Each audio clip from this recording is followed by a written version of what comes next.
ಜೀವನದಲ್ಲಿ ಎಲ್ಲರಿಗೂ ಒಳ್ಳೆಯದನ್ನೇ ಬಯಸಿ. ನಮಗೆ ಯಾರೇ ಎಷ್ಟೇ ಕೆಟ್ಟದ್ದು ಮಾಡಿರಲಿ, ನಮ್ಮ ಮನಸ್ಸನ್ನು ನೋಯಿಸಿರಲಿ, ಹೌದು ನಮಗನ್ಸುತ್ತೆ ಕೆಲವೊಂದು ಬಾರಿ ನನ್ನ ಭಾವನೆಗಳಿಗೆ ಬೆಂಕಿ ಇಟ್ಟವನು, ನನ್ನ ಮನಸ್ಸಿಗೆ ನೋವು ಮಾಡಿದವನ ಜೊತೆ ನಾನು ಹೇಗೆ ಬದುಕೋದು ಅಂತ. ಆತನಿಗೆ ಕೆಟ್ಟದಾಗಬೇಕು ಅಥವಾ ಅವಳಿಗೆ ಕೆಟ್ಟದಾಗಬೇಕು ಅಂತ ನಾವು ಹಾರೈಸ್ತಾ ಇರ್ತೀವಿ, ತಪ್ಪು. ನಮಗೆ ಕೆಟ್ಟದ್ದು ಹಾರೈಸಿದವರಿಗೂ ಕೂಡ ಒಳ್ಳೆಯದಾಗಲಿ. ಒಂದು ಮಾತಿದೆ, ಎಲ್ಲ ನನ್ನ ಸಜ್ಜನ ಬಂಧುಗಳಿಗೆ ನಮಸ್ಕಾರ. ಎಲ್ಲ ಹೇಗಿದ್ದೀರಾ?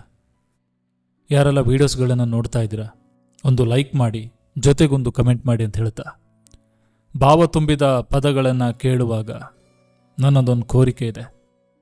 ಯಾರೆಲ್ಲ ವೀಡಿಯೋಸ್ಗಳನ್ನು ನೋಡ್ತಾ ಇದ್ದೀರಾ ಮತ್ತೊಮ್ಮೆ ಹೇಳ್ತಾ ಇದ್ದೇನೆ, ಸಬ್ಸ್ಕ್ರೈಬ್ ಮಾಡಿಕೊಳ್ಳಿ, ಪಕ್ಕದಲ್ಲಿರುವಂಥ ಬೆಲ್ ಬಟನನ್ನು ಕ್ಲಿಕ್ ಮಾಡಿ.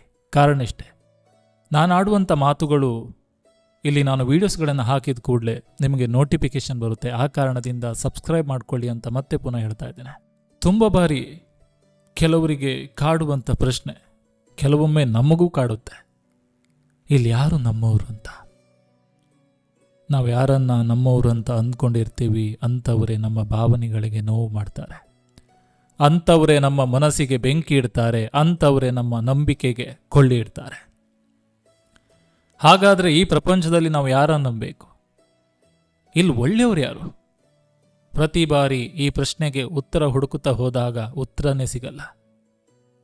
ಈ ಪ್ರಸ್ತುತ ಕಾಲಘಟ್ಟದಲ್ಲಿ ಒಳ್ಳೆಯವರಲ್ಲಿ ಒಳ್ಳೆಯವರನ್ನು ಹುಡುಕೋದೆ ಬಹಳ ಕಷ್ಟವಾಗಿದೆ. ನೀವು ಯಾರನ್ನೇ ಆಗಲಿ, ಆ ವ್ಯಕ್ತಿ ಒಳ್ಳೆಯದಾಗಲಿ ಅಂತ ಆತನಿಗೆ ತುಂಬ ಸಹಕಾರ ಕೊಡ್ತೀರಾ, ತುಂಬ ಸಹಾಯ ಮಾಡ್ತೀರಾ. ಕಷ್ಟದಲ್ಲಿದ್ದಾಗ 4 ಸಾಂತ್ವನದ ಮಾತುಗಳನ್ನಾಡ್ತೀರಾ, ಕಷ್ಟದಲ್ಲಿದ್ದಾಗ ಆತನಿಗೆ ಸ್ಪಂದಿಸ್ತೀರಾ. ಆತ ಹಣದಿಂದ ಕಷ್ಟ ಇದ್ದಾಗ ನಿಮ್ಮ ಕೈಯಲ್ಲಿರೋದು ಏನಾದರೂ ಕೊಡ್ತೀರಾ. ಆದರೆ ಆ ವ್ಯಕ್ತಿ ಅದ್ಯಾವುದನ್ನು ಕೂಡ ನೆನಪಿಟ್ಕೊಳ್ಳದೆ ನಿಮಗೆ ಮೋಸ ಮಾಡ್ತಾರೆ. ನೀವು 1000 ಒಳ್ಳೆ ಕೆಲಸ ಮಾಡಿ ಜನ ಅದನ್ನು ತಲೆಯಲ್ಲಿ ಇಟ್ಕೊಳ್ಳಲ್ಲ ಸ್ವಾಮಿ. ನಿಮ್ಮ ಒಂದು ತಪ್ಪನ್ನು ಎತ್ತಿ ಇಟ್ಕೊಂಡು ನೀನು ಕೆಟ್ಟವನು ಅಂತ ಕೈ ಬೆರಳು ಮಾಡಿ ತೋರಿಸ್ತಾರೆ. ಅದಕ್ಕೂ ಒಂದು ಮಾತಿದೆ, ತೋರದಿರು ಪರರ ಕಡೆ ಬೆರಳು ಮಾಡಿ 4 ಬೆರಳು ನಗುತ್ತಿವೆ ನಿನ್ನ ನೋಡಿ ಅಂತ. ಇಲ್ಲಿ ಈ ಪ್ರಪಂಚದಲ್ಲಿ ಯಾರನ್ನು ಕೂಡ ನಾವು ಕೆಟ್ಟವರು ಅಂತ ಹೇಳೋಕೆ ಅಥವಾ ಕೆಟ್ಟವರು ಅಂತ ಜಡ್ಜ್ ಮಾಡುವಂಥ ಅಧಿಕಾರ ನಮಗಿಲ್ಲ. 4 ಜನರಿಗೆ ಒಳ್ಳೆಯ ಮಾತುಗಳನ್ನಾಡಲಿಕ್ಕೆ ನಮಗೆ ಯೋಗ್ಯತೆ ಇಲ್ಲ ಅಂದಮೇಲೆ, ಆತ ಕಷ್ಟದಲ್ಲಿದ್ದಾಗ ಆತನಿಗೆ ಸಾಂತ್ವನದ ಮಾತುಗಳನ್ನಾಡಲಿಕ್ಕೆ ನಮಗೆ ಶಕ್ತಿ ಇಲ್ಲ ಅಂದಮೇಲೆ, ಆತ ಕೆಟ್ಟವನು ಅಂತ ನಾವು ಹೇಗೆ ಜಡ್ಜ್ ಆಗಿಬಿಡ್ತೀವಿ? ಆ ಅಧಿಕಾರ ಕೊಟ್ಟವ್ರು ಯಾರು ನಮಗೆ? ನಾನು ಹೇಳೋದಿಷ್ಟೆ, ಇಲ್ಲಿ ನಮ್ಮವ್ರು ಯಾರು, ನನ್ನವ್ರು ಯಾರು, ಇದನ್ನೆಲ್ಲ ಯೋಚನೆ ಮಾಡ್ತೇ ಕೂತಾಗ ನಮಗನ್ಸೋದು ನಮಗೆ ನಾವೇ ಇಲ್ಲ ಅಂತ, ಮತ್ತಾರೂ ಇಲ್ಲ. ನಮಗೆ ನಾವೇ ಕೊನೆಯಲ್ಲಿ ಉಳಿಯೋದು ನಾವೊಬ್ಬರೇ. ನಾವು ಅಂದ್ಕೋತೀವಿ, ನಾ ಕಷ್ಟದಲ್ಲಿದ್ದಾಗ ಅಥವಾ ನನಗೆ ಬೇಸರ ಆದಾಗ ಈ ವ್ಯಕ್ತಿ ನನ್ನ ಜೊತೆಗೆ ಇರ್ತಾನೆ ಅಂತ. ಆದರೆ ಅದು ಅಕ್ಷರಕ್ಷ ಸುಳ್ಳಾಗಿ ಬಿಡುತ್ತೆ. ಒಂದೊಂದು ಸತ್ಯ, ನಮ್ಮವರು ನಮಗೆ ಮೋಸ ಮಾಡ್ತಾರೆ ಅಂದುಕೊಳ್ಳೆ, ನಮ್ಮವರು ನಮ್ಮ ನಂಬಿಕೆಗೆ ಬೆಂಕಿ ಇಟ್ರು ಅಂತ, ನಮ್ಮವರು ನಮ್ಮ ನಂಬಿಕೆಗೆ ಕೊಳ್ಳಿ ಇಟ್ರು ಅಂತ. ನಾವು ಯಾಕೆ ಇನ್ನೊಬ್ಬರ ನಂಬಿಕೆಗೆ ಮೋಸ ಮಾಡಬೇಕು?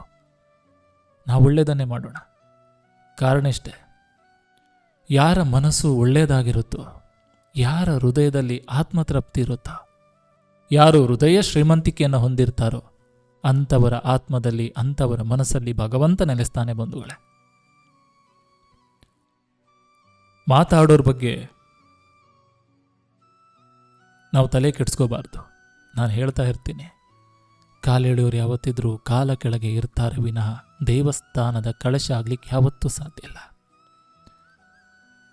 ಜೀವನದಲ್ಲಿ ನಾವು ಅಂದ್ಕೊಂಡಿರ್ತೀವಿ, ನಾವು ಒಂದು ವ್ಯಕ್ತಿಗೆ ತುಂಬ ಪ್ರೀತಿ ಕೊಟ್ಟಿರ್ತೀವಿ, ಅತಿಯಾಗಿ ಹಚ್ಕೊಂಡಿರ್ತೀವಿ. ಆ ವ್ಯಕ್ತಿ ಇಲ್ಲ ಅಂದರೆ ನಮ್ಮ ಲೈಫೇ ನಡೆಯಲ್ಲ ಅಂತ ನಾವು ಅಂದ್ಕೊಂಡಿರ್ತೀವಿ. ಆದರೆ ಅಂಥ ವ್ಯಕ್ತಿಯೇ ನಮ್ಮ ನಂಬಿಕೆಗೆ ಮೋಸ ಮಾಡ್ತಾರೆ. ಅತಿ ಅನ್ನೋದು ಅತಿಯಾಗಿ ನೋಯಿಸುತ್ತೆ. ಅತಿಯಾದದ್ದು ಬ್ಲಾಕ್ ಲಿಸ್ಟ್ಗೆ ಸೇರಿಸುತ್ತೆ. ಇಲ್ಲಿ ಯಾರನ್ನು ನಂಬುದಿರಿ? ನಿಮ್ಮನ್ನು ನೀವು ನಂಬಿ, ಮುಖ್ಯವಾಗಿ ನಿಮ್ಮನ್ನು ನೀವು ನಂಬಿ, ನಿಮ್ಮ ತಂದೆ ತಾಯಿಯನ್ನು ನಂಬಿ, ಭಗವಂತನ ನಂಬಿ ಅಷ್ಟೇ.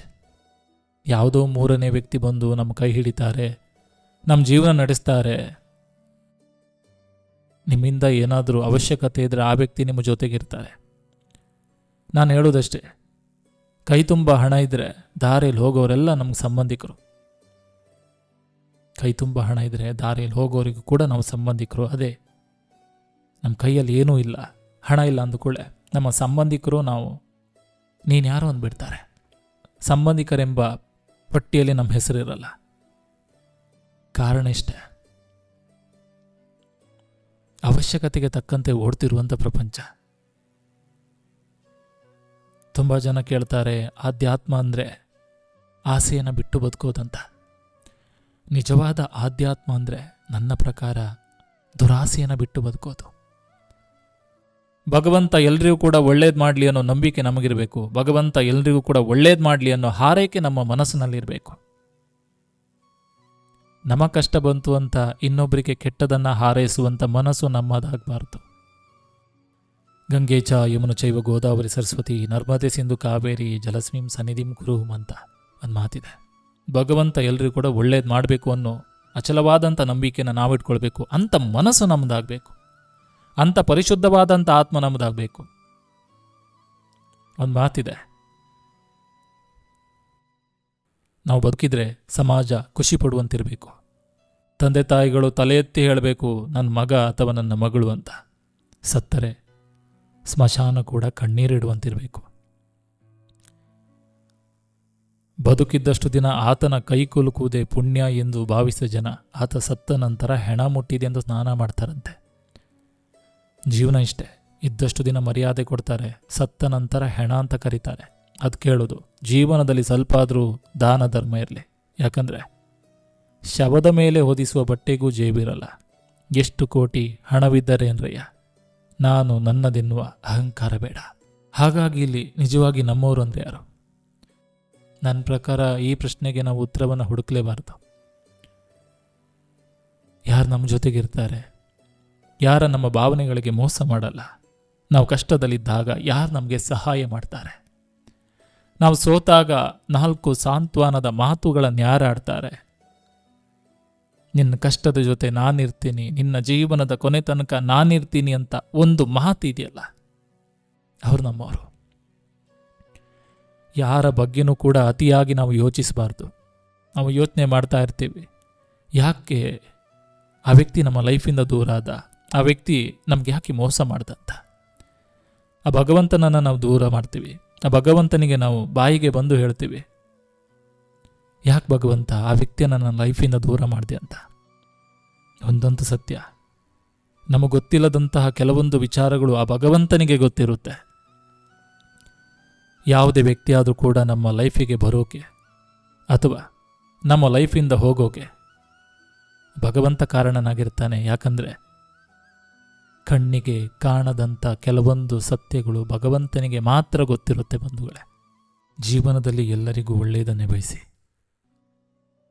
ನಮಗೆ ಯಾರೇ ಎಷ್ಟೇ ಕೆಟ್ಟದ್ದು ಮಾಡಿರಲಿ, ನಮ್ಮ ಮನಸ್ಸನ್ನು ನೋಯಿಸಿರಲಿ, ಹೌದು ನಮ್ಗನ್ಸುತ್ತೆ ಕೆಲವೊಂದು ಬಾರಿ ನನ್ನ ಭಾವನೆಗಳಿಗೆ ಬೆಂಕಿ ಇಟ್ಟವನು, ನನ್ನ ಮನಸ್ಸಿಗೆ ನೋವು ಮಾಡಿದವನ ಜೊತೆ ನಾನು ಹೇಗೆ ಬದುಕೋದು ಅಂತ.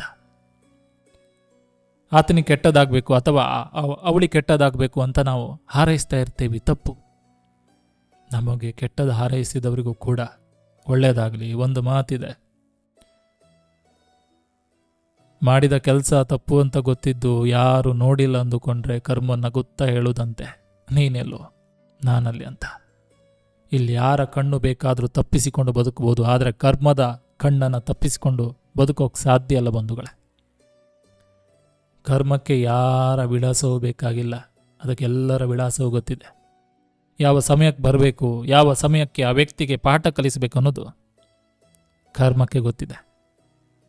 ಕರ್ಮದ ಜೊತೆ ಆಟ ಆಡಿದವ್ರು ಯಾರೂ ಕೂಡ ಉಳಿದವರಿಲ್ಲ. ಈ ಕಾಲದಲ್ಲಿ ಅಂತಲ್ಲ, ಆ ಕಾಲದಿಂದಲೂ ಸತ್ಯ ಇದು. ಭಗವಂತ ಎಲ್ಲರೂ ಕೂಡ ಒಳ್ಳೇದು ಮಾಡಲಿ. ಮತ್ತೆ ಮುಂದಿನ ವಿಡಿಯೋದಲ್ಲಿ ಸಿಗ್ತೀನಿ ಅಂತ ಹೇಳ್ತಾ, ಈ ನಿಮ್ಮ AK ಶೆಟ್ಟಿ ನಡೂರ್ ಕಡೆಯಿಂದ ಧನ್ಯವಾದಗಳು. ನಾನು ಹೇಳೋದಿಷ್ಟೇ, ಸಬ್ಸ್ಕ್ರೈಬ್ ಮಾಡ್ಕೊಳ್ಳಿ, ಪಕ್ಕದಲ್ಲಿರುವಂಥ ಬೆಲ್ ಬಟನನ್ನು ಕ್ಲಿಕ್ ಮಾಡಿ. ಈ ವಿಡಿಯೋ ನಿಮಗೆ ಇಷ್ಟವಾಗಿದ್ದರೆ ಲೈಕ್ ಮಾಡಿ, ಜೊತೆಗೊಂದು ಕಮೆಂಟ್ ಮಾಡಿ. ಮುಂದಿನ ವಿಡಿಯೋ ಅಂದರೆ ಮುಂದಿನ ಟಾಪಿಕ್ ಯಾವುದ್ರ ಬಗ್ಗೆ ಇರಲಿ, ಜೀವನದ ಬಗ್ಗೆನೋ ಯಶಸ್ಸಿನ ಬಗ್ಗೆನೋ ಈ ರೀತಿಯ ಕಮೆಂಟ್ಗಳಲ್ಲಿ ತಿಳಿಸಿ. ನೀವು ತಿಳಿಸಿದಂಥ ಆ ಕಮೆಂಟ್ಗೆ ನಾನು ಧ್ವನಿಯಾಗ್ತೇನೆ. ಕಾರಣ ಅಷ್ಟೇ, ನನ್ನ ಮಾತುಗಳಿಂದ ನೀವು ಬದಲಾಗ್ತೀರಿ ಅನ್ನೋಕ್ಕಿಂತ ಹೆಚ್ಚಾಗಿ ನನ್ನ ಮಾತುಗಳಿಂದ ನೀವು ನೆಮ್ಮದಿ ಕಂಡುಕೊಂಡಿದ್ದೀರಲ್ಲ, ನನಗಷ್ಟೇ ಸಾಕು. ಭಗವಂತ ಎಲ್ಲರೂ ಕೂಡ ಒಳ್ಳೇದು ಮಾಡಲಿ ಅಂತ ಹೇಳ್ತಾ ಈ ನಿಮ್ಮ AK ಶೆಟ್ಟಿ ನೋಡೋ ಕಡೆಯಿಂದ ಧನ್ಯವಾದಗಳು. ಸಾಧ್ಯವಾದರೆ ಈ ವಿಡಿಯೋ ಲಿಂಕನ್ನು ವಾಟ್ಸಪ್ ಸ್ಟೇಟಸ್ ಇಡಿ. ಧನ್ಯವಾದಗಳು.